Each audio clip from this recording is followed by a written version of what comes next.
and welcome to Bewusst TV. I'm sitting here with David Icke, and this is, I think, my second interview. I was at your place was it 2007 or something, and yeah, a lot of things have happened since then.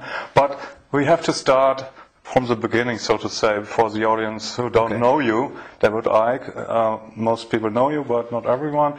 And we have to, for starters, we need to talk about what you are associated most with. That is the reptilian agenda, and that we are divine beings, but we are manipulated from beings that are not from here, or what, and that they are actually the royal family, the British royal family is involved with reptilian beings. How does it work?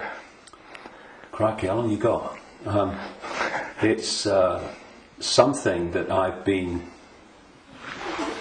well, researching is a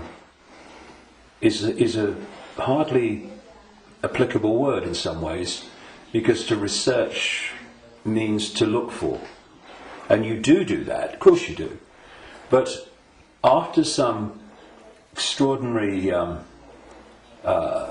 what people would call paranormal experiences in 1990 and 91, my life has become since then this synchronistic series of coincidences which have led me to, and even brought to me really,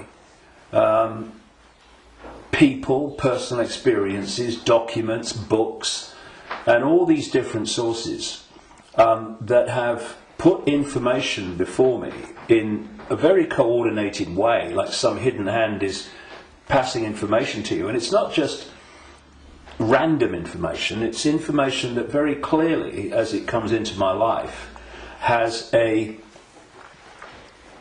direction. It has a series of steps. So in the early 1990s, the information that was coming into my life was about the fact that there was a cabal that was manipulating human society and world events towards the goal of a Orwellian global state, in which there would be a world government dictating to every country. Countries would be dismantled and become regions of great power structures. The European Union is a classic. And what we're seeing now with the European Union is the next stage of breaking countries up by destroying them financially, and then centrally dictating financially and in terms of government. And that there was a plan for a global army to impose the will of the world government, a world central bank to impose the cabal's global financial structure and control, and that the plan was for every child at birth to be microchipped as a matter of course. Now that was kind of whoa enough as the information came, and of course with the passage of the years this has been confirmed more and more by the fact that it's happening. Then there was a phase in the mid to late 1990s when, while that other information continued, and has continued to this present day, another, if you like, parallel and connected series of synchronistic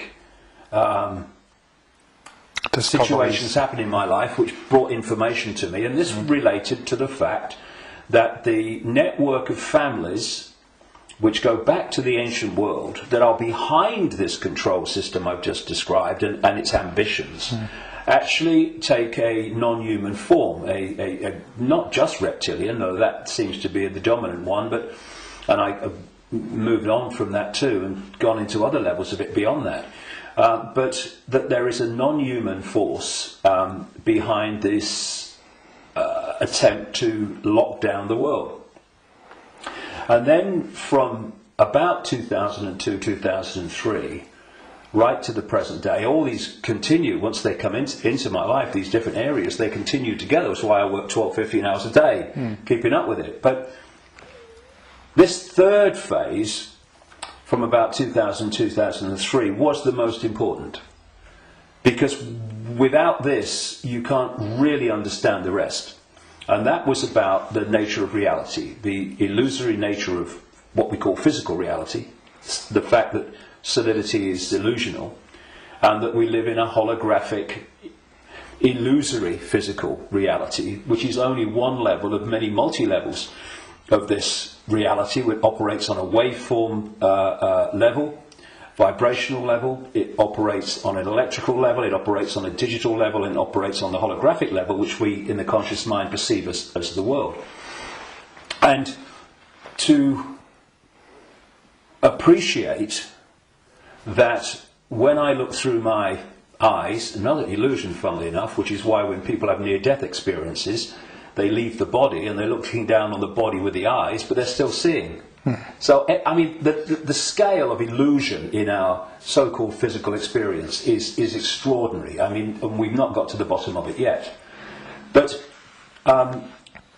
it is that when I look through my eyes, shall we say, that people think that they're seeing everything there is to see in the space that I'm looking at. No, they're not. They're seeing a tiny band of frequency called visible light, which is so tiny it is ludicrous.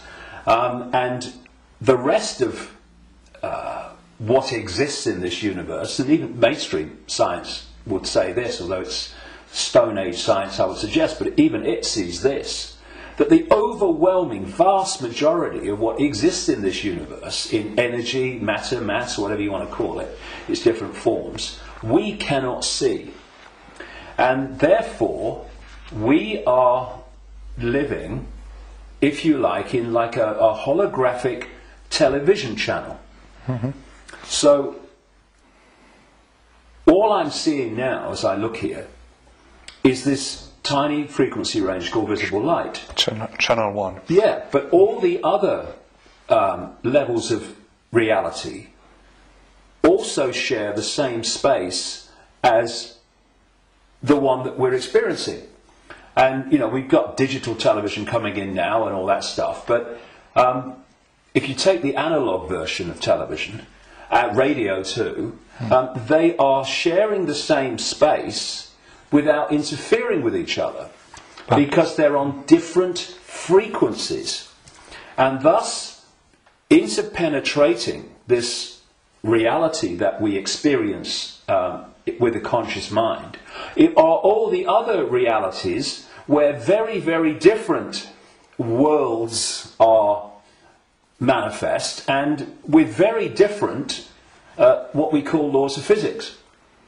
And so it's from these frequencies that are very, very close to this one that we use the term with radio and television where interference takes place. And if you have two radio stations that are well away from each other in the frequency band, then they don't interfere with each other. One's not aware of the other one. But you get two frequencies that are close, and you can get, it might be dominated by one, but there's interference from the other. Why? Because the frequencies are very close.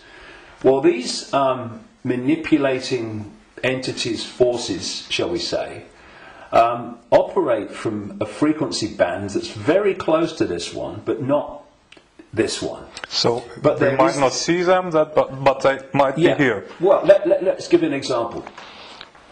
You'll see stories of UFOs appearing out of nowhere and disappearing into nowhere. You'll hear stories about people saying this entity appeared out of nowhere and disappeared into nowhere. Well, they haven't disappeared. And they haven't appeared out of nowhere.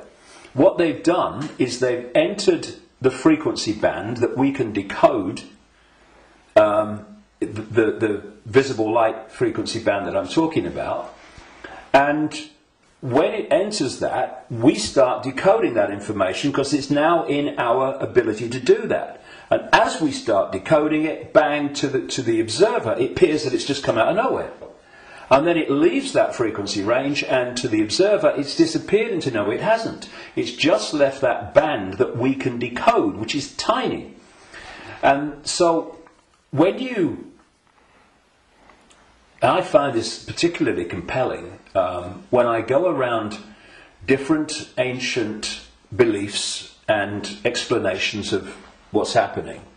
And you find that although they're using different names, they're telling the same story. For instance, there was a group of people, or shall we say a belief system, which goes back hundreds of years and has become known as Gnostic. This was the belief system of people that ran the great library of Alexandria with Hypatia, who was slaughtered by a mob inspired by the Roman Church, because that library carried information and knowledge that would have, as it circulated, demolished the Roman Church's version of everything. And it was challenging the Roman Church version of everything. And what's interesting is whenever you come across the Gnostics belief system expressing itself, you see it's followed by slaughter, suppression, and the destruction of that knowledge.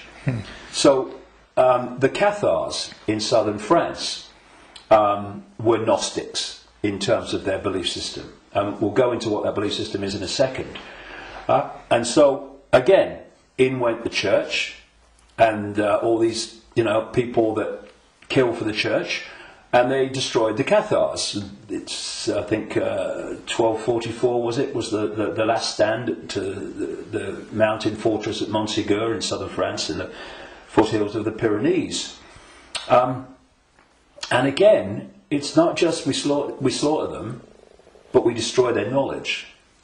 But a fantastic thing happened in 1945 when a sealed jar of Gnostic writings, quite considerable writings, was found by a peasant in Egypt in 1945.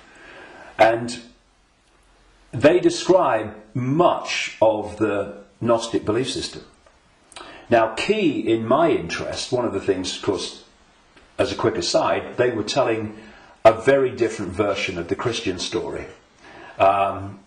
And we might get into that because it's relevant. But the key thing for me was that around a fifth of these texts were about a phenomenon they called the archons.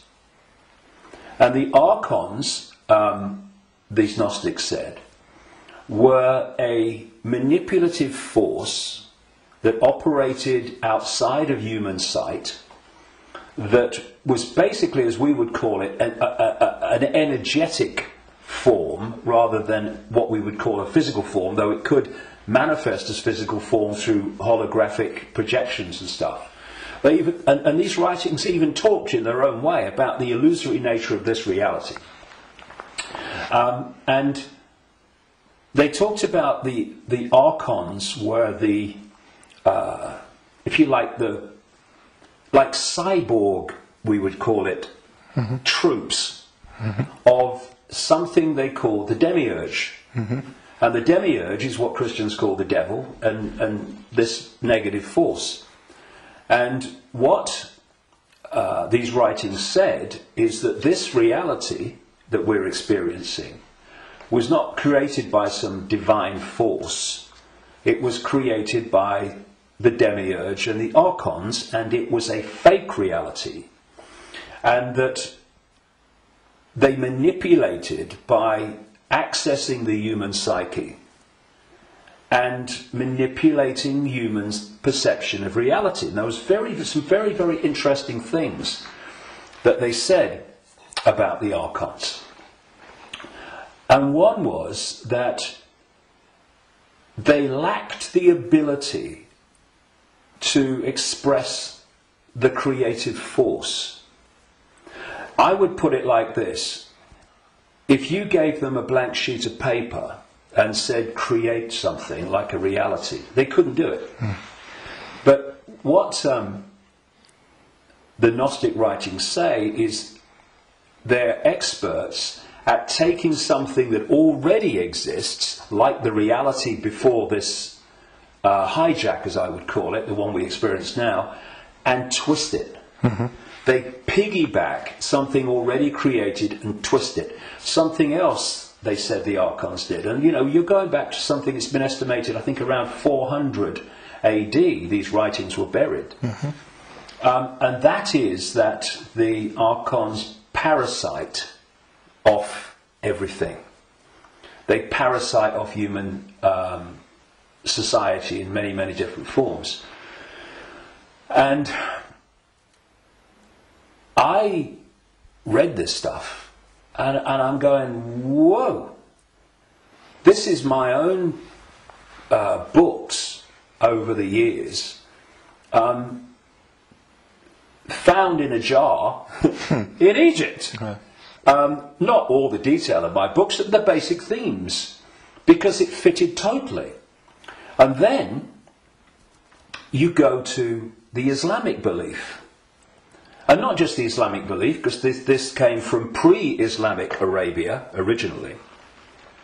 And that is the very considerable focus in Islam on energetic beings they call the jinn. Mm-hmm.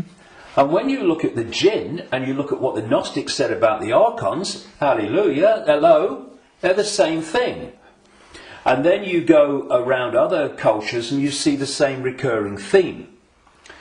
And so when you look then at human society,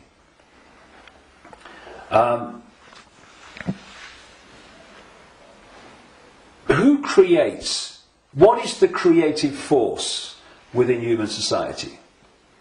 Humans. Should be. Mm-hmm.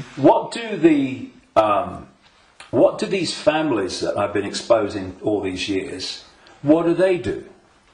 They piggyback off that creative force and manipulate it and direct it in a way that suits them. What do these network of families also do? They parasite off human effort, human labour, human energy, human creativity. The banking system, I rest my case. What is the global banking system except a structure totally focused on parasiting the energy and off the efforts of the human population? What is taxation in the way that it is today? It is parasiting of human efforts and human creativity. So what I also found interesting is that the Archons are described as we would say, like cyborgs. They almost like, they're computer-like. Mm-hmm. And they serve this force they call the demiurge.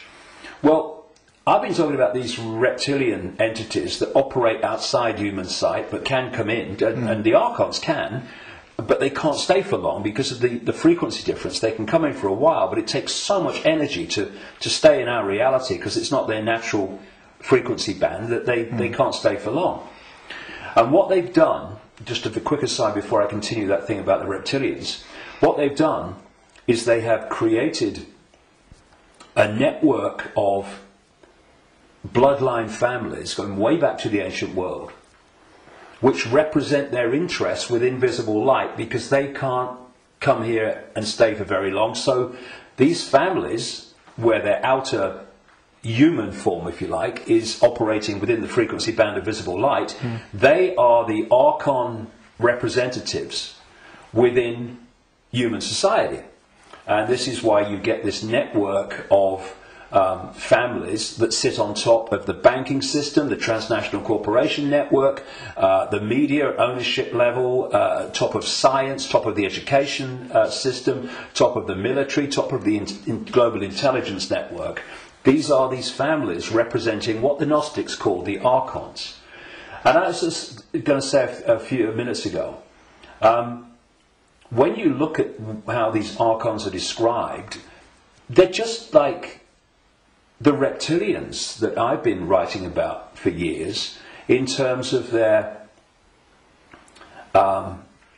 computer-like structured to the point of obsession society, which absolutely knows its hierarchical place. Every level knows its hierarchical place in it, and it's very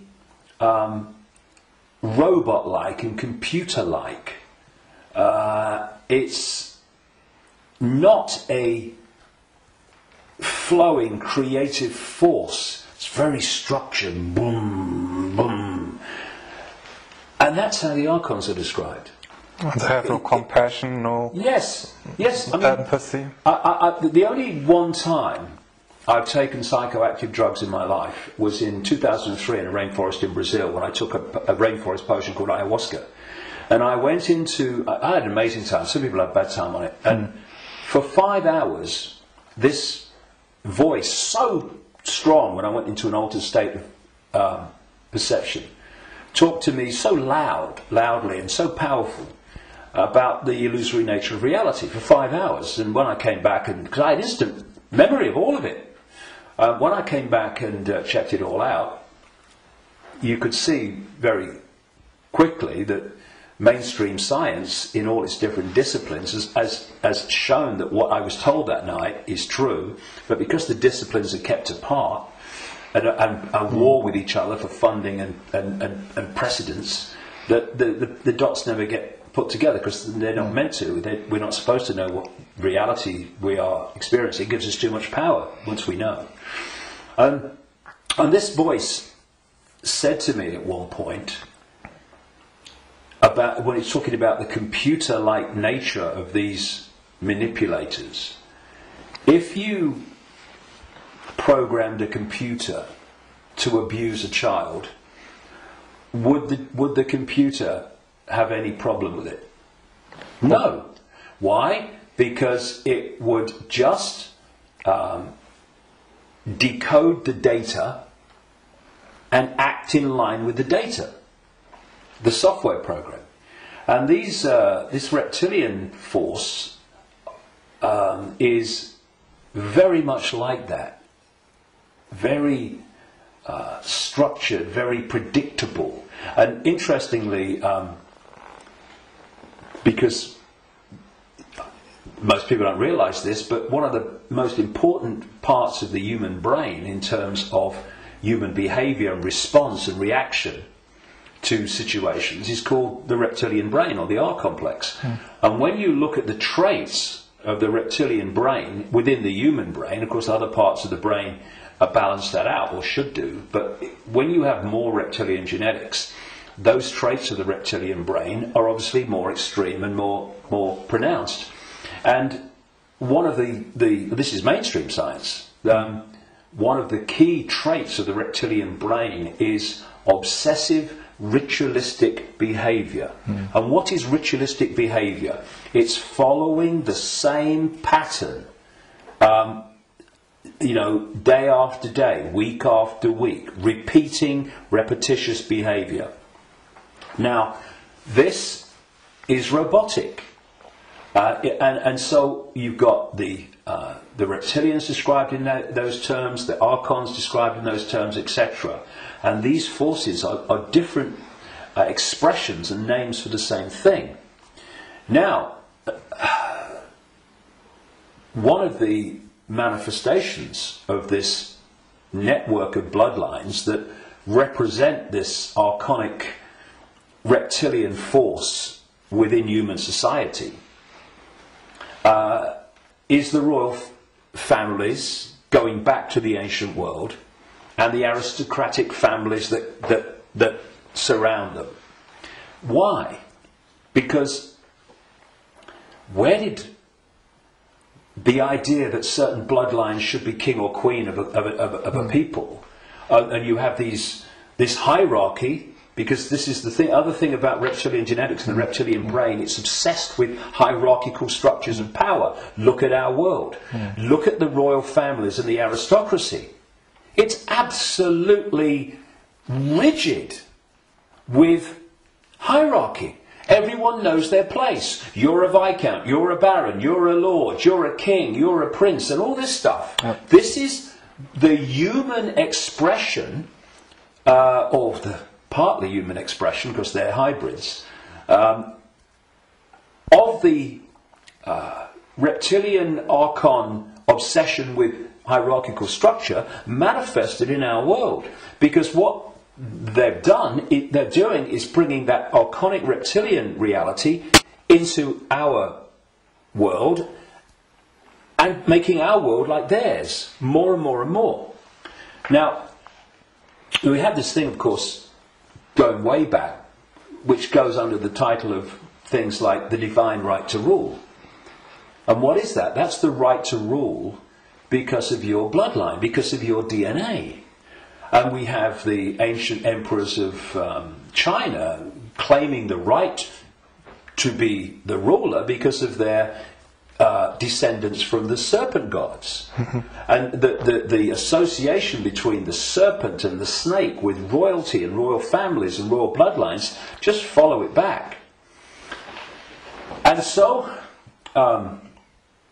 you look at these royal bloodlines that have come through, because what happened is that there came a time when the human population started to reject overt, in-your-face dictatorship from royal bloodline. And that you had that move where this force, not entirely, not least in Britain, moved into what I call the dark suit professions of banking and business and all the rest of it.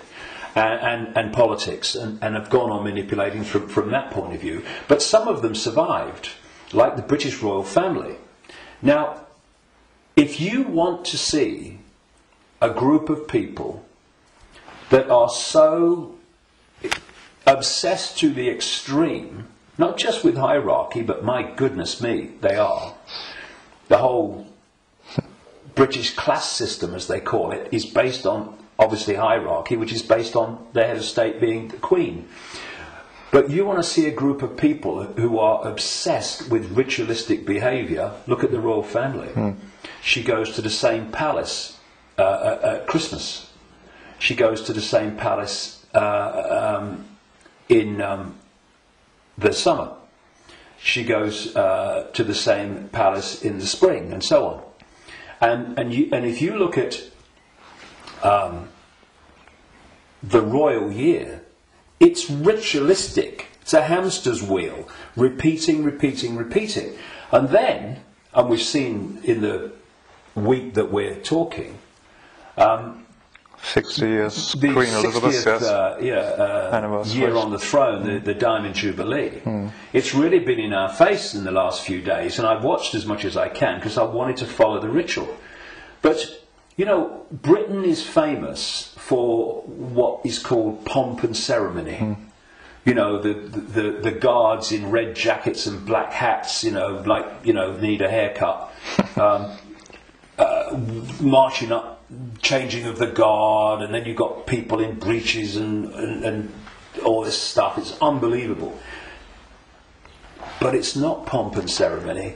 It is ritual, repeating ritual. So if, you know, I'm saying, and I've said for years and years and years, I've been saying it this week, as this is unfolded, that the British royal family, and the royal families of Europe too, but the British royal family is an expression of this hybrid bloodline which represents these other dimensional forces within human society.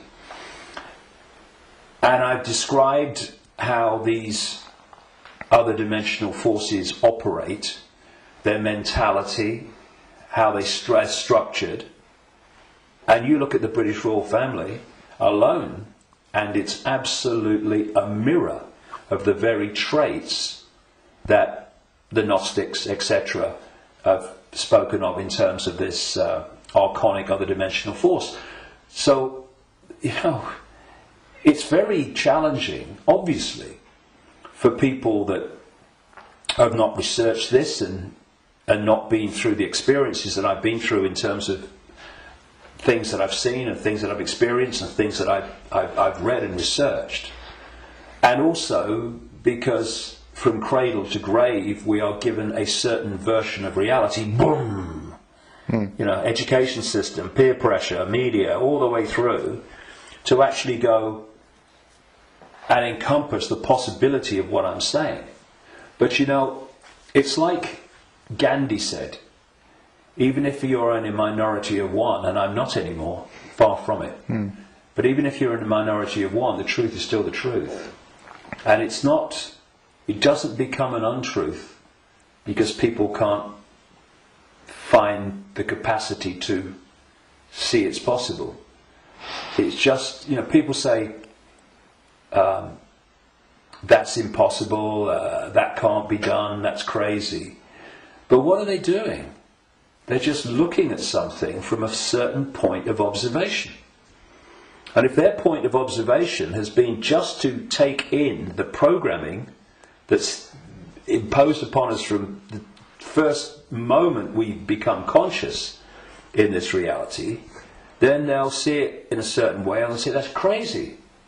But if you spend 22 years researching it, you're looking at it from a completely different point of observation, and to you, it's blatantly bloody obvious.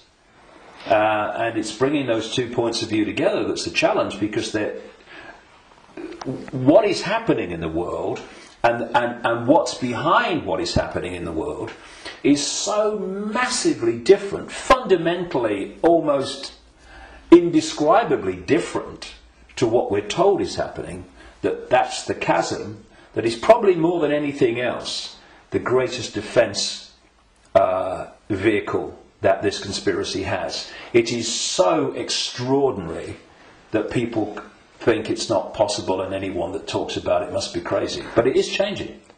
All right. On the other hand, I just wanted to ask that people waking up and people are coming to your lectures now to the thousands, and you have full halls, and you want to do a big event in the Wembley arena with probably thousands of people.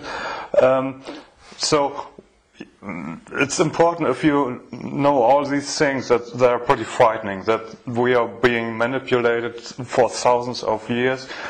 On the other hand, we are divine consciousness, you said, and we just have to change our perception. What can we do now that we know that we are being manipulated? How do we get out of it, and can we get out of it? Well, you have to go deep in the rabbit hole for this, and of course you're constantly going deeper or trying to go deeper. But see, there are many aspects to this. When again you scan the ancient world, including texts that came through to be things like Genesis in the Bible, there is another common theme, and that is that there was an interbreeding. I'm sure it was direct interbreeding, but interbreeding. There was genetic manipulation of the human form, and this is my view after 22 years of researching this and the information coming to me. Before this force hijacked our reality, humans were very different, and it's so different. I won't call them humans, I'll call them earth people. And they were a heart-censored society, in the sense that, you know, we have this holographic body, and interpenetrating all the different levels of the human form, energetic and holographic, are vortexes that have become known as chakras, wheels of light, as they call them in Asia. Vortexes which interpenetrate these different energy fields. And it seems there are 7 basic ones, foundation ones, many others, but foundation ones, going up through the human form, and this one is the key, the heart. This vortex connects us to way out there, to far higher more expanded levels of awareness than anything else. And the organization, there's an organization in America, it's called the Institute of Heart Math. And they research the power of the heart. Heart math. Yeah. Sounds good. And they've been doing it for a long time now. They have found that the most powerful electromagnetic field in the body field of electromagnetic fields is the heart. There are more nerves going from the heart to the brain than coming the other way. Mm-hmm. And that when the heart energetic field is in what they call coherence, in other words, balance, and connects in coherence with the central nervous system and the brain, that trinity, if you like, when it comes into harmony, takes the person into a much higher level of awareness and consciousness. Mm-hmm.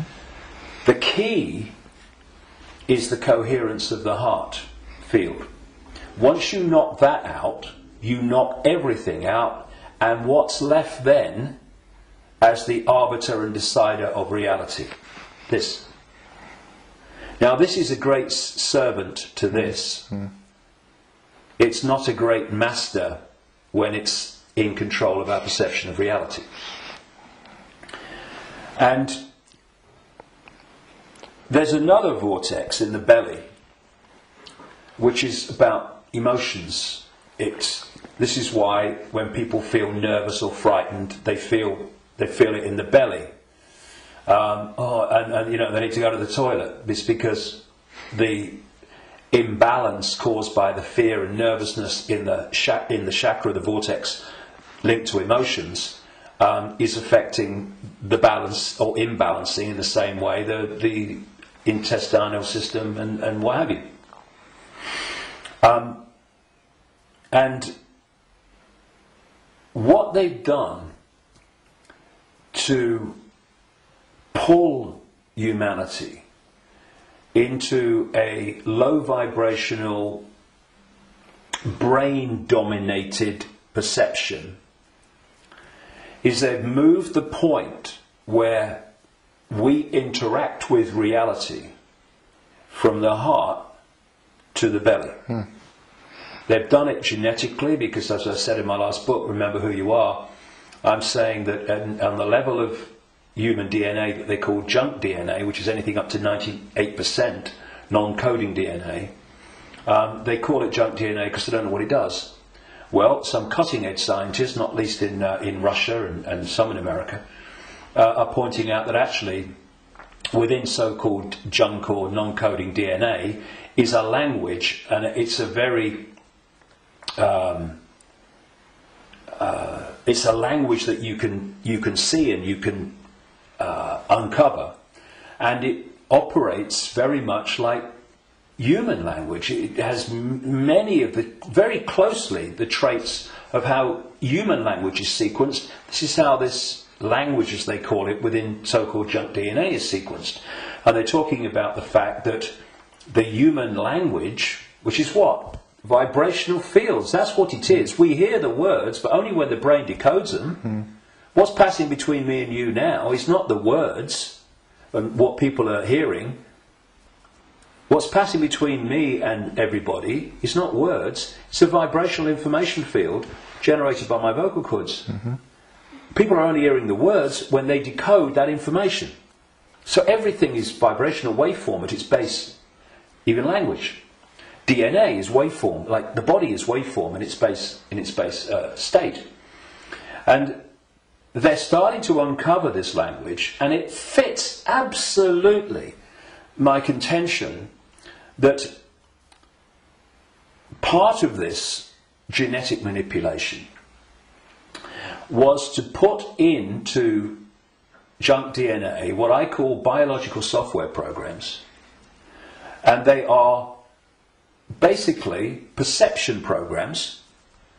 So if you put a disk into a computer and the computer starts to read it, on the screen, the computer's symbolic perception is read from the disk. Well, what if we had biological software programs running through from junk DNA, this language they're finding, and we were reading them into a perception of reality? The other key side of this is that there are emotional biological software programs in there that are running all the time. And when you are reading those, then you are in the belly, because they're low vibrational software programs in terms of emotions, because they're all about fear and all the subdivisions of fear, like anxiety and frustration and depression and guilt, all these expressions, different expressions of fear. And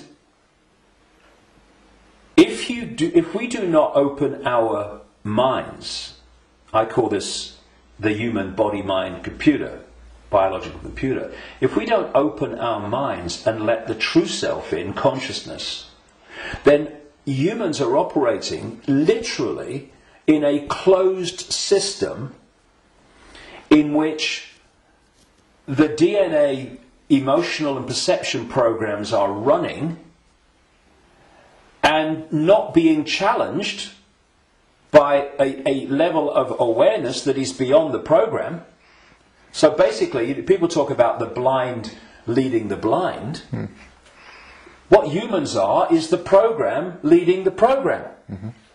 And it is my view, and this may be shocking to people, even some who've been along this road a bit.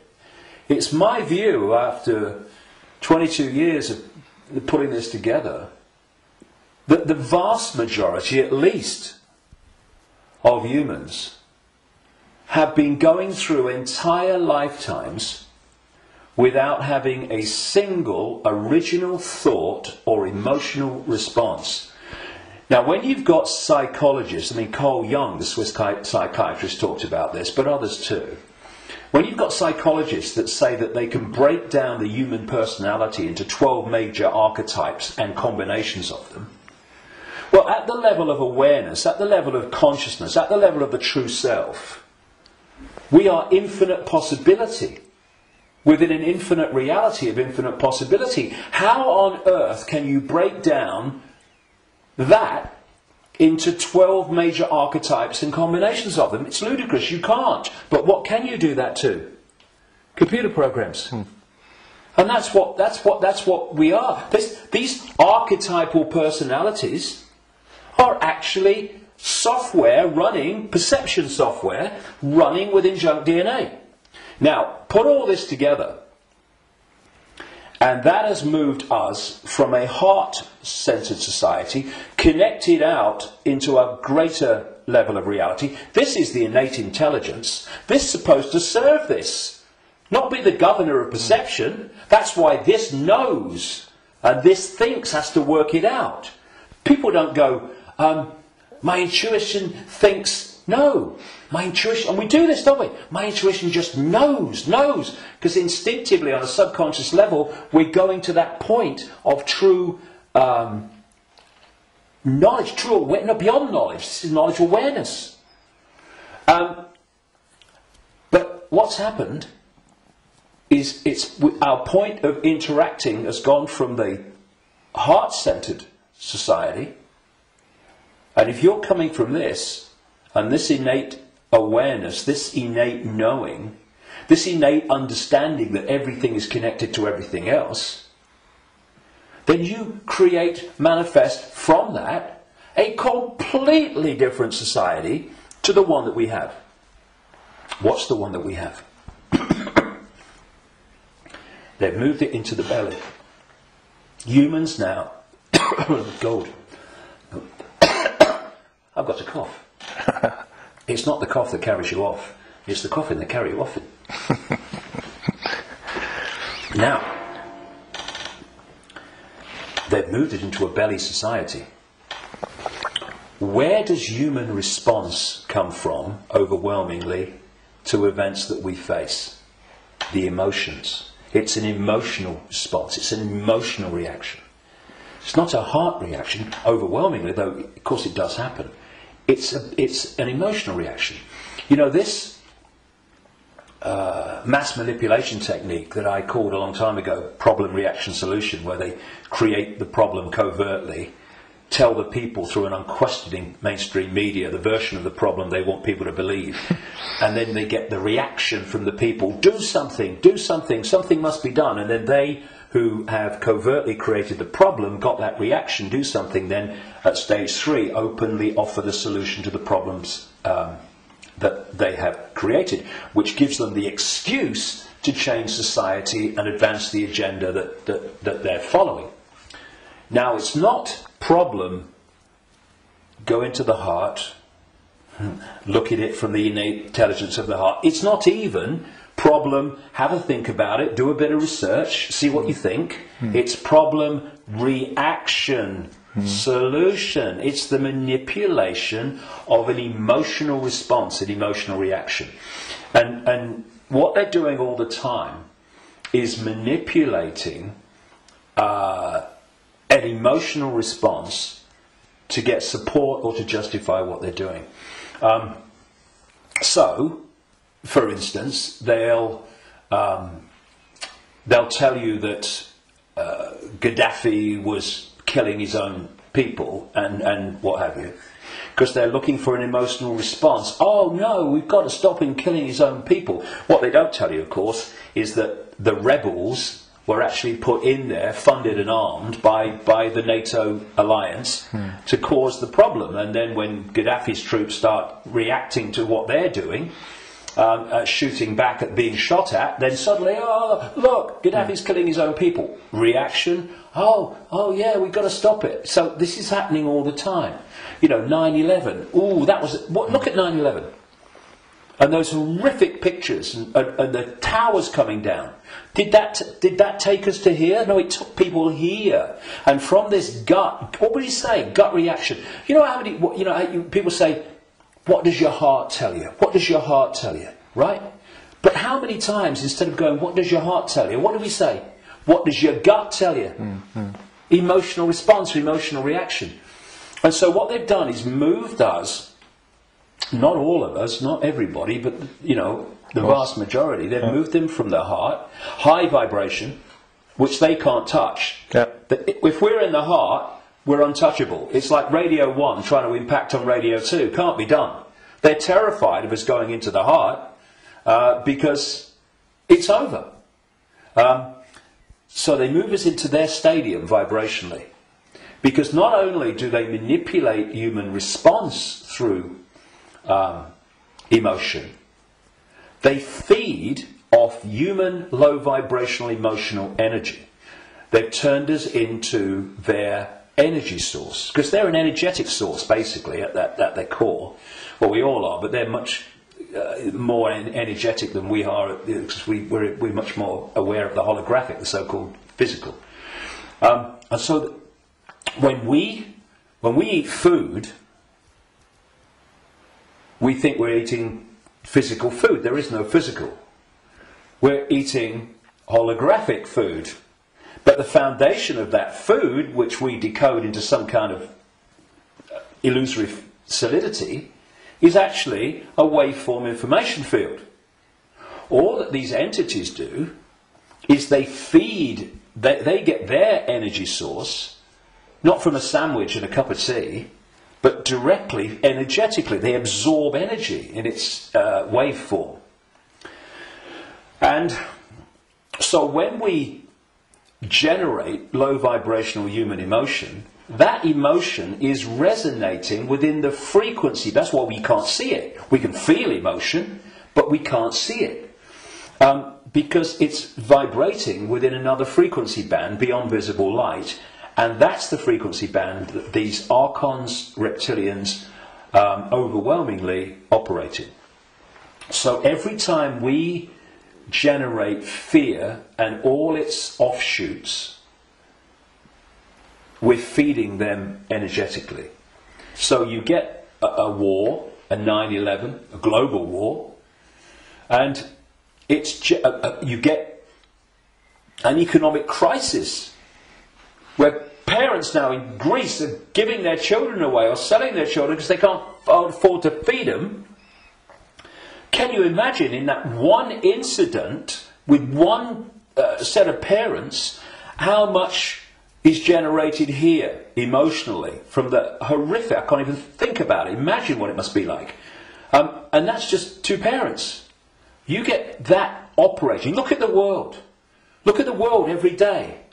All over the world, in all its different expressions, how emotional energy is being generated and produced by the circumstances that society has been structured to create.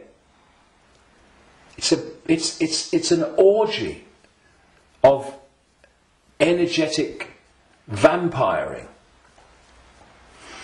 And so, when Morpheus in the Matrix held up a battery and said, the Matrix is a computer-generated dream world made to turn humans into one of these, that is a profound truth, because that's what we've become. Not so much batteries, though that was a good symbol, but actually generators, power stations, generating this energy. So we have this situation, if we bring these strands together at this point, in my contention, that these perception programs are running through junk DNA, and the emotional software programs, biological software programs, are running through non-coding junk DNA.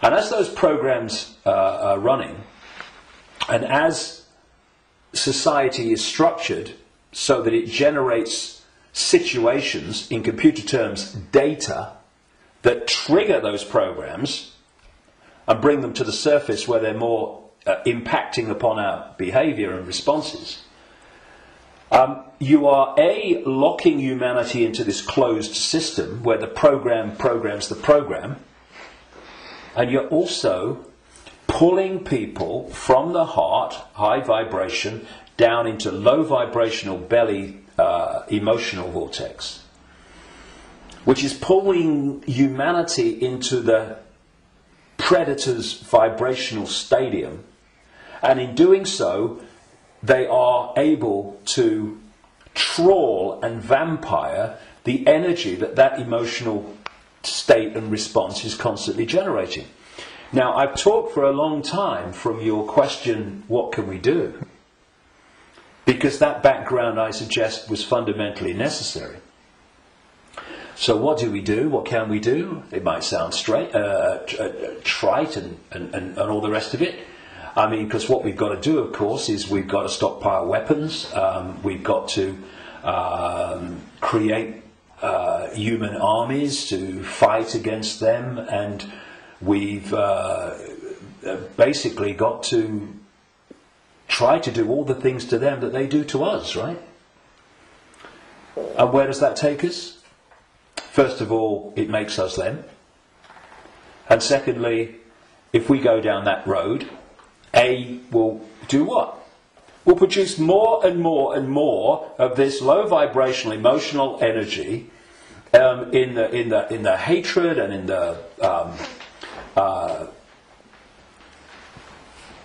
the anger that we produce. And we will also, if we go down that road, we will have symbolically weapons that manifest as a pop gun against state-of-the-art weaponry. So, although it's very macho and very, we've got to fight. I love Tony Blair once, he said, we've got to fight for peace. Sorry, can I just have some time to work that out in a darkened room, please? And it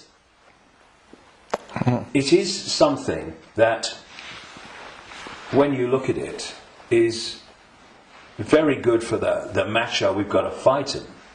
But as a strategy of bringing this down, is doomed to failure and disaster.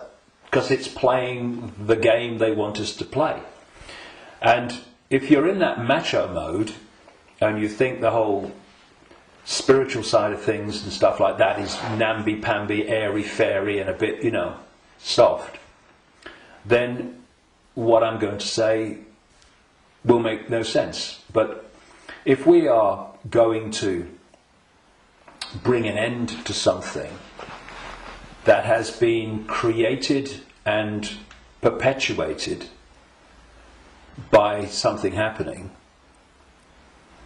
then we can fight that something, or we can remove that something. And if you've got your finger in, you know, a boiling pan of water, well, you can turn the gas off, or you can literally take your finger out. In other words, instead of finding a solution to the problem, turning the gas off, not really a solution, your finger's still in there, you remove the cause of the problem. The cause of your problem burning in the water is because your finger's in the frickin' water. So remove it. Done. And if you look at any situation that we want to change, you will always find that removing what has caused the problem is always far more effective than finding a solution to the problem that you caused. And so we have this control system, we have this constant and gathering, expanding imposition and dismantling of people's lives financially in all these different ways. And we can say the solution is to fight the system and get out on the streets and fight and all this stuff. Or we can say, what has caused this reality that we are experiencing? So why not remove the cause of the problem? And this is not about fighting. It's not about macho man responses. It's not about shouting loud. It's about changing the way that we interact with reality. And in doing so, stepping out of the influence of the programs that have been running human perception and emotional response throughout known human history, and are creating the world that we live in. Because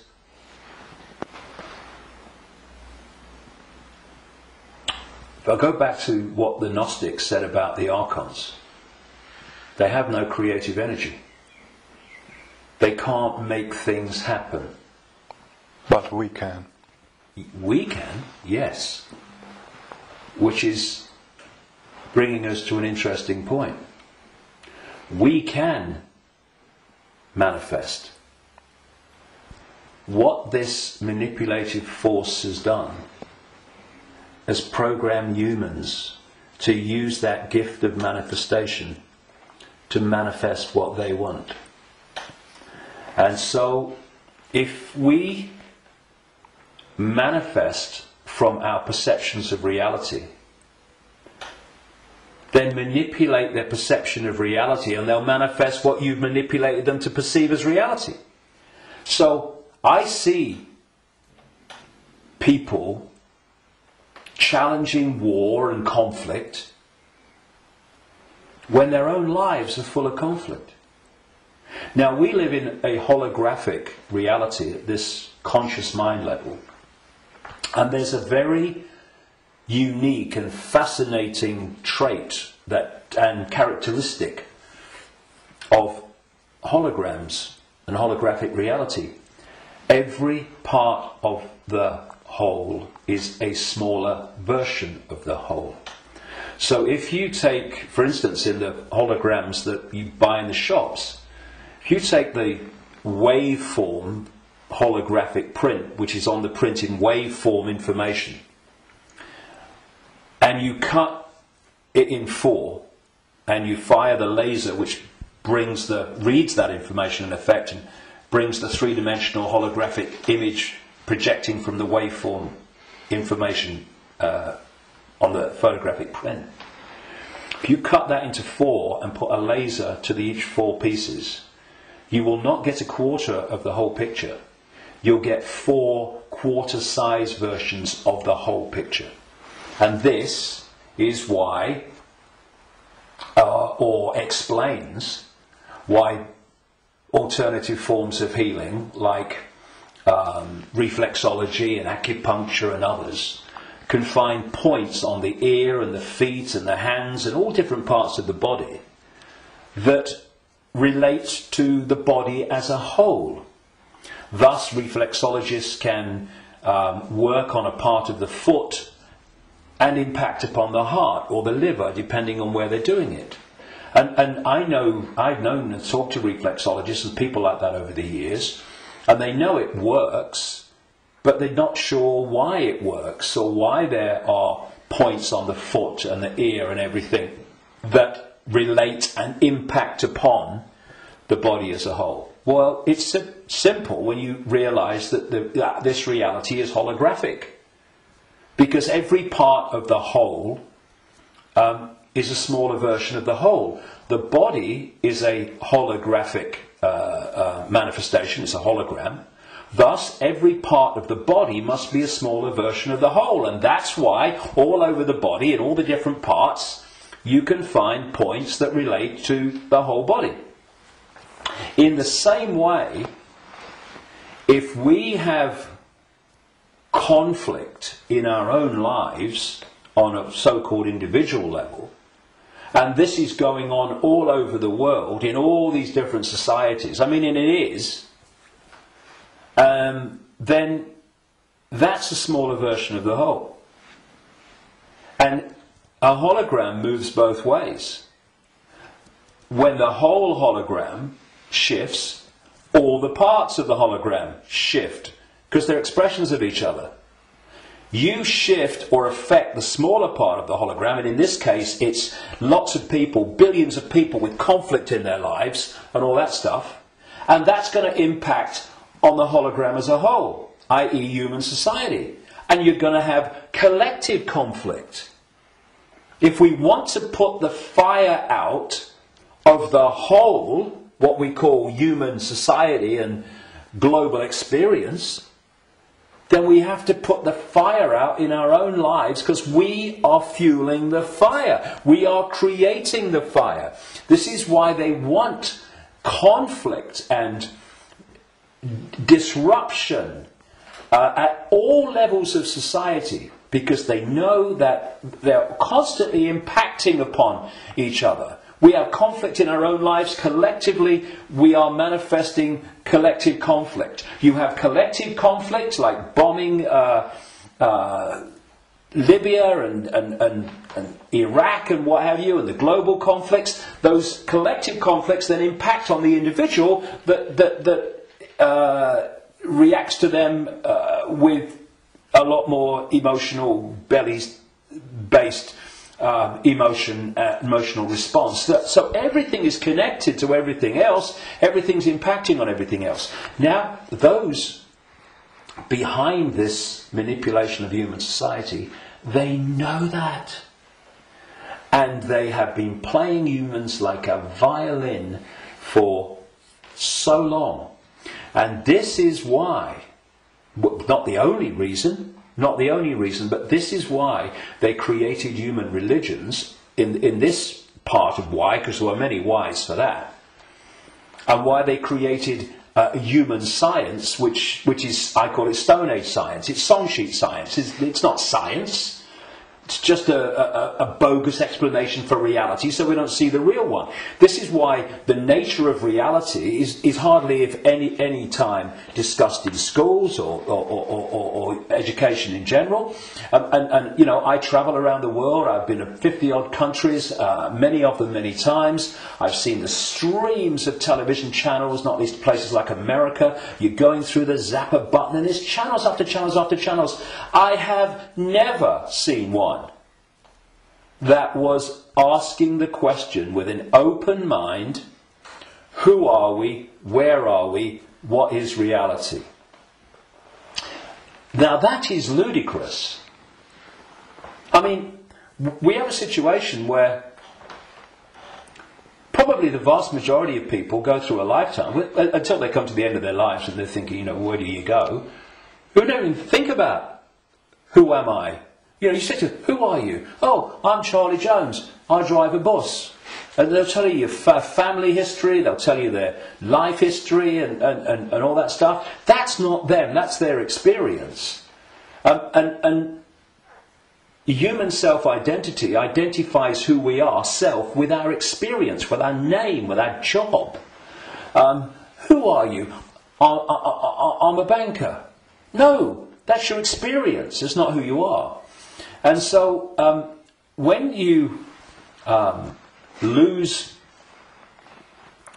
touch with who you are, and you lose connection to the true self beyond the program, then what's left is for the program to run and dominate our sense of reality. Our sense of reality becomes our point of observation by which we judge everything, and the emotional reaction from which our judgment and response to events comes.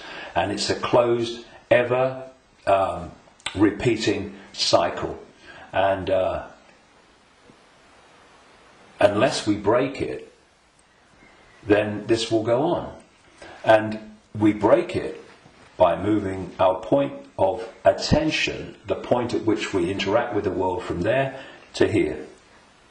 And you know, I had some amazing experiences in Peru in 1991. Amazing experiences which changed my life and all the rest of it. And I went back to Peru with a group of people from all over the world in April 2012. And we went around Peru, and we went to Machu Picchu, and this place where I had my amazing paranormal, what extraordinary experience in 1991 called Siyustani, near a place called Puno, and Lake Titicaca, the highest navigable lake in the world. And this group, all of us, were going around these places, and what these places were heart places. Mm-hmm. When you went there, you interacted with them from here. And the behaviour of the group and the demeanour of the group was laughter and joy and happiness. Then there was one day, and this really, you know, I've been aware of all this for a long time, but you know what it's like. Sometimes you have an experience and it goes bang in your face. And there was one day towards the end of the trip where we went to a place called Kiwanaku, just over the border in Bolivia. It's an ancient site, very famous ancient site if you look at the history and accounts of South America.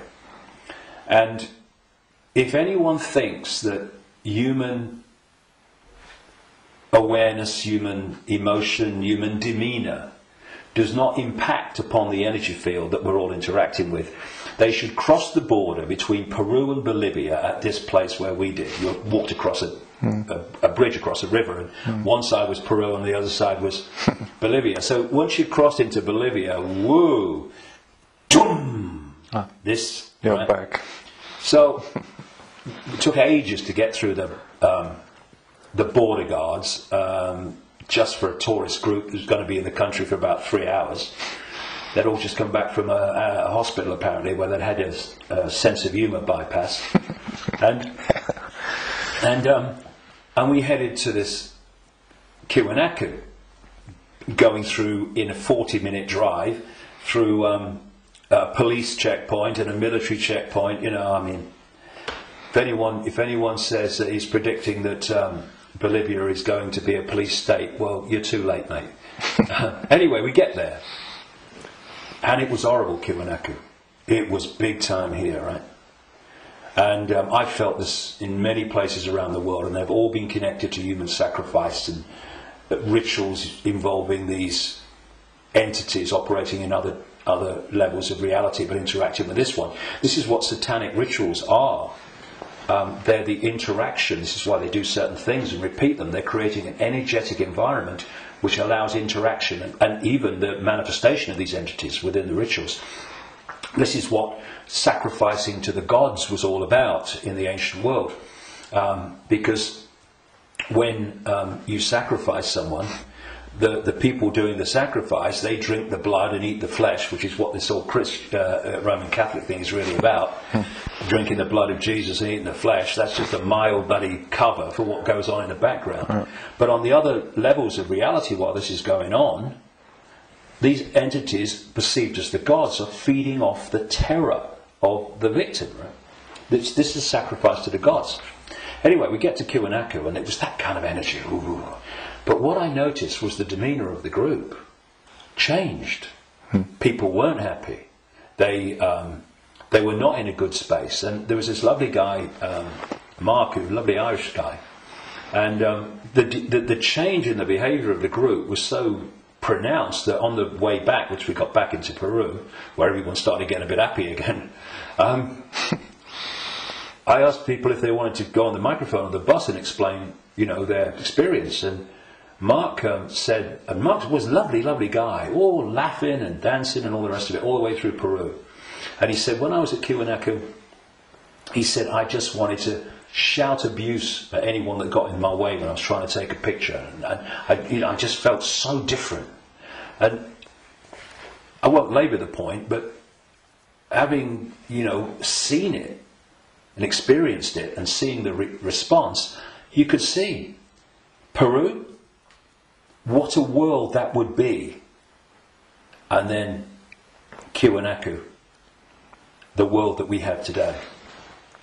And we really got to move to here. And I would say to people, it's a challenge in this world, because virtually everything in this world is designed to push you here. So when you're responding from a belly emotional point of view, and you can do it with your mind, with your consciousness, you just move. It's moving your point of attention. That's what it is. You move your point of attention, and you move it here, and feel that point of attention here, not here, and you'll see the situation you face. I know, because I've done it myself, and I've talked to others about doing it, and they have, and they say, yes, it does work. You get to bring it to here.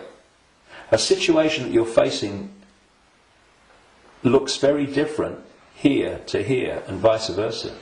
This is what we need to do. We need to become the heart-centered society that we are being hijacked and manipulated out of. Now, it's not just about moving your point of attention here and seeing the situation from here. Once you move your point of attention here, the vortex opens. Because now you're interacting with it, with your own awareness, instead of interacting in a way that's dominated by this emotion.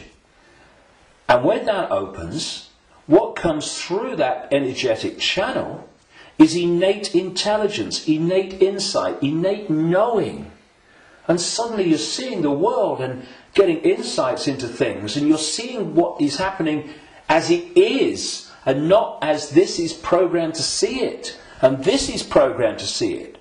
You see, the brain, isolated from the heart, works in unison with the emotional chakra, and these two in unison, crikey, they're a bloody nightmare. Look at everything about human society that you don't like. These two buggers working in unison are where it comes from. So This. we go there. See, this, I'm talking about these emotional and perception programs that I say are running through junk DNA. Once the heart is no longer impacting in any way significantly on our sense of perception, on our sense of reality and all the rest of it, our sense of response, then the brain becomes the governor of our what? Perception, which is dictated to the brain once this is out of the way, which can override those bloody programs running through junk DNA. Piece of cake. You know, this is where the power is. This is what they're terrified of. So once that's closed down, this is what's done by the program and the way society is structured, then this becomes the governor of perception. And what it is doing, it is decoding as a sense of perception the perception programs running through junk DNA. And that perception of something becomes an emotional response to something, and this is an emotional response from the programs running through junk DNA of the emotional programs. So here's your, if you like, your holographic manifestation of the perception programs of self and the world and reality running through, and here is your holographic expression in response and reaction of the emotional programs running through junk DNA. And these have created the world we don't like. They've created the ability of the few to dictate to the vast majority. Because this will never see it. This will never get it. Except up to a point. This can get to a point where it can see the names, dates, places, Bilderberg group level of engineered wars level of what's going on in the world. But seeing where that is coming from, what's behind it, you've got to go in here. Because if you don't, you can't get into the rabbit hole. Because this can only go so far. And it's my view, and in my experience anyway, that if you are an expert in 9/11, in engineered wars, engineered banking scams, manipulated political nonsense, then you are still walking around the outer rim of the rabbit hole. You've not even entered it yet. Because it's still the movie. This holographic reality is like a holographic movie. And when a movie has hit the screen, that's it. It's a done deal. You've got to change the movie now. And that's what this world is, this holographic world. Because what the human body computer is doing is taking vibrational waveform information, which is what the five senses do. It's turning into electrical information, same information, different form, and it communicates that to the brain and the whole genetic structure, in fact, and that decodes it through into the digital and then the holographic. So the holographic, this apparently physical world, is the end of the story. That, in movie terms, is the movie hitting the screen. You ain't going to change it. You won't stand up in front of a movie screen and start shouting at the screen and telling the movie to change, will you? People will go, you're mad, mate, you're mad. If you want to change the movie, you've got to change the reel. It's being projected from back here. But that's what we're doing. You know, so many ways that people respond to this conspiracy when they meet it at some level. It's, we must get out in the streets and protest. Well, I'm not saying don't. But that's still trying to change the movie when the movie's hit the screen. If you come back and go deeper in the rabbit hole and you understand where this movie's being projected from, which is from other frequency bands of reality through the Illuminati families and the Illuminati structure within visible light human society to become the movie we call human society, then you can go back to the point it's coming from, and therefore you can change what's coming. You can change the movie. And that's what we need to do. And to do that, you know, those that And I'm not knocking the 5 sense level of the conspiracy and communicating it, 9/11, manipulate. I'm doing it every day on my website. Books are full of it. We need to know that. But if we only do that, then basically we are seeing the outcome. We are not seeing the origin. And you cannot change an outcome without changing the origin. And so when I look at so much conspiracy research, good luck to them. You know, everybody that comes and does this, hallelujah to you. Good on you. But there comes a point where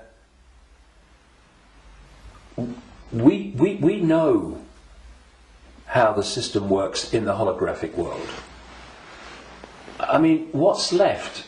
Finding out what size shoes Henry Kissinger takes. Yes, on a daily basis as it unfolds, we need to, you know, keep with it. But, okay. But are we going to become recorders of our own enslavement?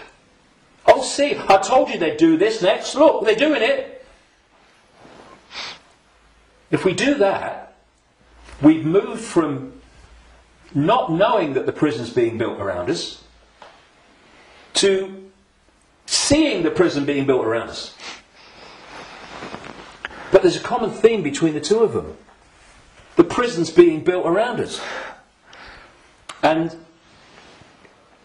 that's fine if people want to do that only. I'm not saying don't do it, but to do it only and ignore where it's coming from, therefore the solution or the removing the cause of the problem. The people who only do that will record and record and record and record their own gathering enslavement and the enslavement of humanity until we wake up. Would you come with me, sir? I ain't waiting for that. We need to change where it's coming from. And for that, there are some major challenges for those in the conspiracy research arena who are dominated by a sense of patriotism and dominated by a sense of a religion. Because patriotism, in the sense of, I'm not saying don't, love your country and love your culture, nothing like that.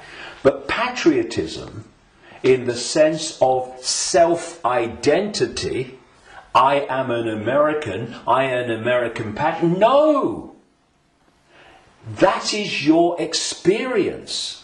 What you are is infinite awareness. All that is, has been, and never can be. All possibility. Having that experience.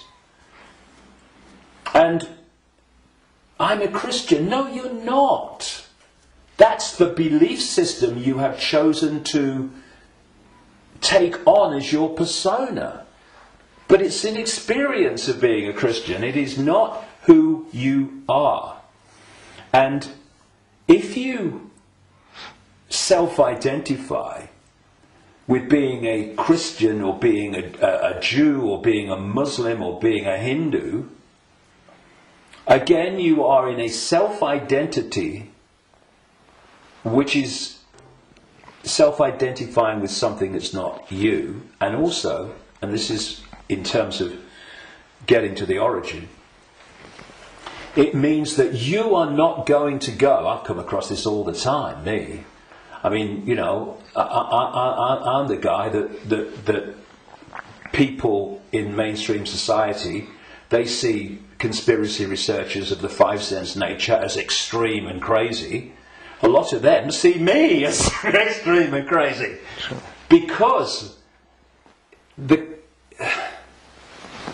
if you think that all you need to know about life and reality is between the covers of two covers of a book, written by who knows who knows when, and who knows what circumstances, the Quran and the Bible and all the rest of it, then and what that tells you are and reality is and how it all works, you ain't even gonna begin to go down the rabbit hole into the areas that we need to understand.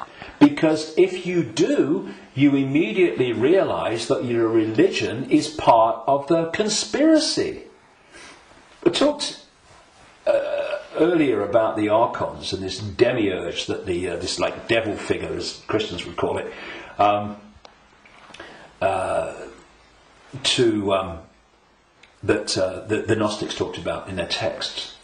Well, that demiurge and those archons, those jinn and whatever you want to call it, those reptilians and all the different facets, they are the force that the major religions worship as God. Yeah. It is the Islamic God, it is the Christian God. Oh, I'm being controversial now, aren't I? I have been known to. I don't care. I want the truth, not the popularity contest victory. It's the God of Islam, it's the God of Christianity, it's the God of Judaism. Yahweh, oh, that's the demiurge, that's this fake manipulator of creation that the Gnostics talked about. So, we got this situation. Please tell me it's not true. I'm afraid it is. But it doesn't have to be. We just change it. And it's gone. But where this unseen network that the Gnostics talked about, all these people talk about, have created this conspiracy, this network of human manipulation of politics and business and banking and all the rest of it. And some people, increasingly large numbers of people, fantastic, have started to see that and challenge it and try to expose it. But at the same time, they are welded to religions that are worshipping the very force that created what they're trying to expose. And I suggest what we need is, yes, to move here, to open this and let consciousness in, but we also need a blank sheet of paper. A blank sheet of paper that says, okay, all preconceived ideas over here. All preconceived beliefs and perceptions of reality over here. Now, from this point, what goes on that sheet of paper in terms of my perception of reality comes from information, comes from innate knowing, does it feel right, and comes from it standing up on the basis of credible information and intuitive knowing. Now, some of these preconceived beliefs, they might be able to be put back. Maybe, I don't think many will. I don't think any will, really, but they can be. But they're not there on the sheet of paper dictating reality by reflex action. Now, David Icke, he talks about shape-shifting reptilians. He's mad. It's not possible. No, you do not believe it's possible, and thus you are dismissing what is absolutely explainable, not because you've researched it, not because you've even looked at it, but because that program, which is dictating your sense of reality, cannot encompass it.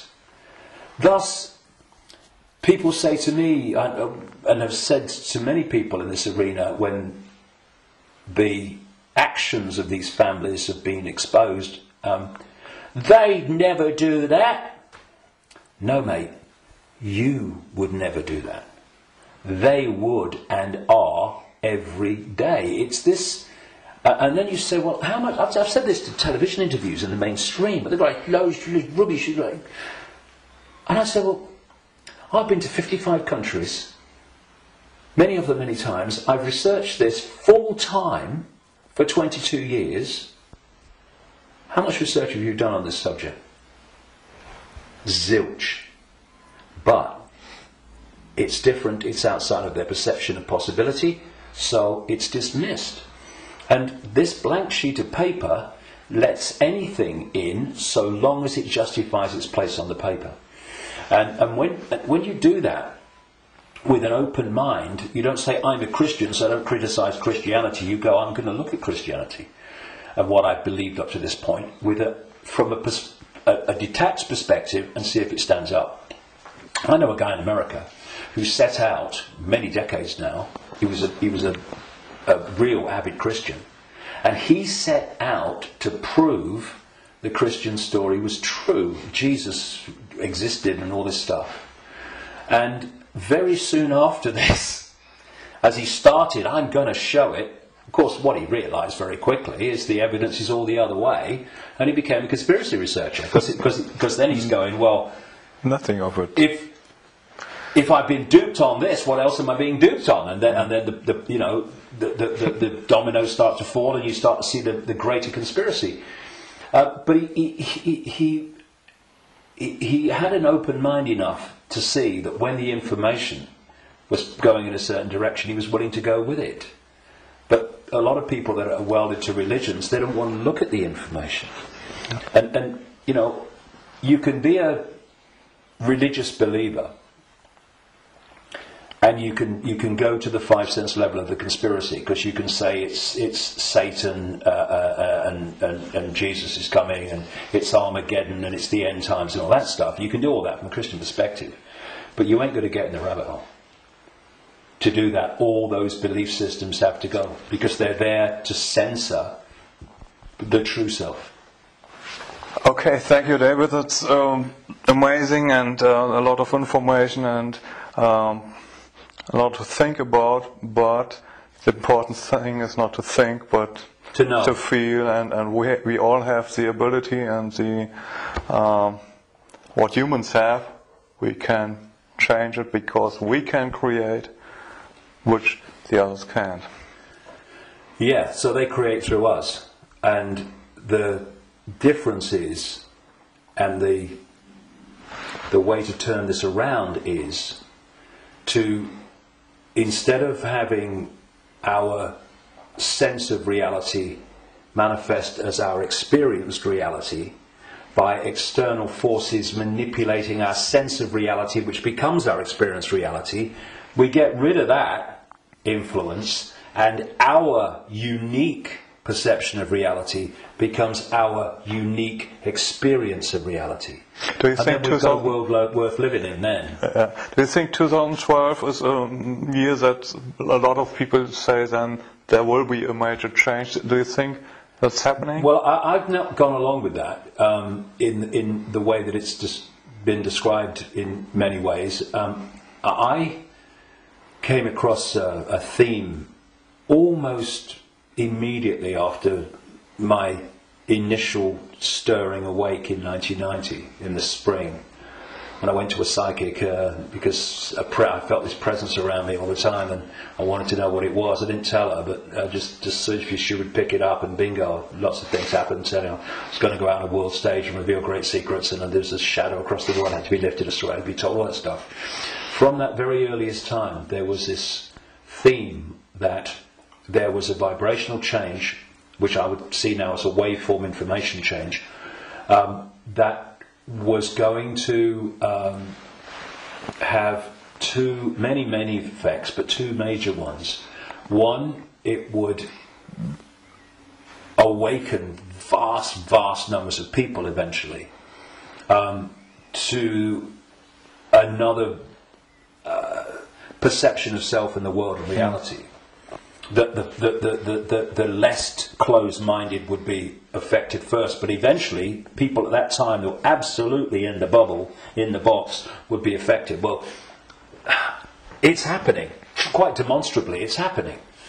And the other effect, major effect of this vibrational change, which way back in 1990 I gave the title The Truth Vibrations because of this, these changes that we was going to bring, was going to be that this vibrational change would bring to the surface all that had been hidden so people could see it. Well, you look about people waking up to another version of reality and self and the world in vast numbers in 1990. You look at all that's been hidden coming to the surface in 1990. You know, what? Look at it in 2012. It's incredible. It's happening, right?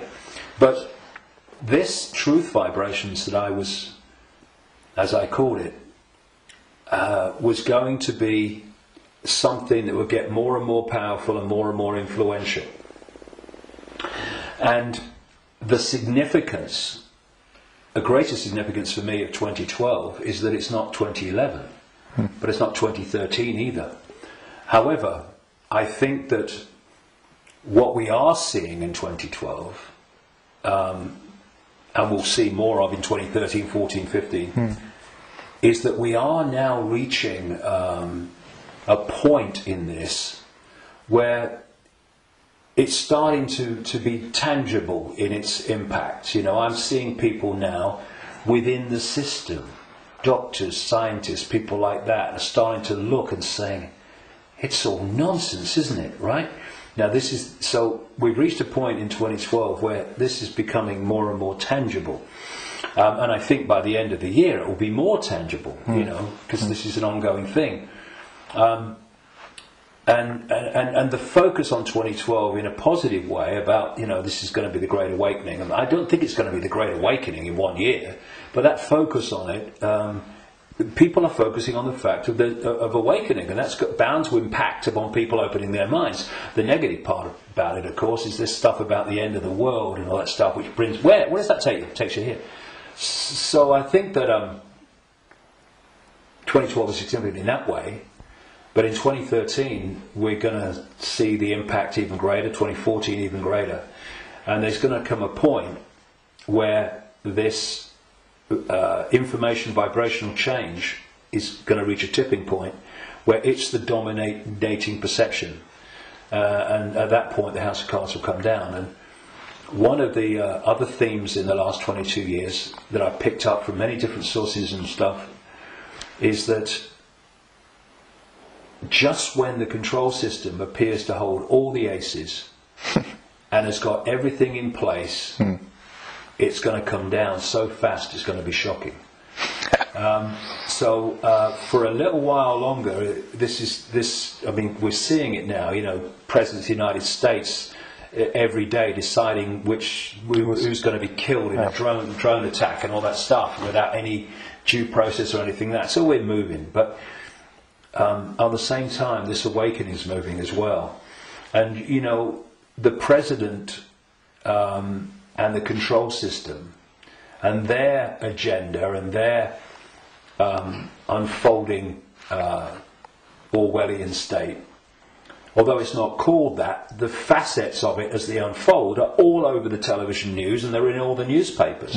So people can get the impression, understandably, that that's all going on. Oh my goodness me, look at this. What's not in the papers, what's not on the television, for obvious bloody reasons, is that this is this quiet, well, in terms of people like me, as loud as I can bloody be, awakening, but a quiet awakening with most people is gathering and it's growing. And it will eventually be like a tidal wave of change and bring an end to this bloody nonsense, because the power that is used to enslave and manipulate us is merely the power we give away every day. When we stop doing that, there's a very loud bang and the House of Cards comes down. But so that's the revolution. The revolution is not stockpiling weapons and hurling abuse and all this stuff. The revolution is remembering who we really are and the power to dictate our own reality collectively and individually that memory brings. That's the revolution, remembering who we are. That's why I've called this big event at Wembley, Remember Who You Are. It's the key to everything. If we don't remember who we truly are, infinite consciousness having an experience, nothing's going to change. And but we are, and so it is. It's changing. we can see it, and you're part of it, and we are part of it, and I thank you for what you do. Well, thanks. And anyone can be part of it. It's just a choice. Right. Thank you, David. Cheers, mate. Thank you. Thanks a lot.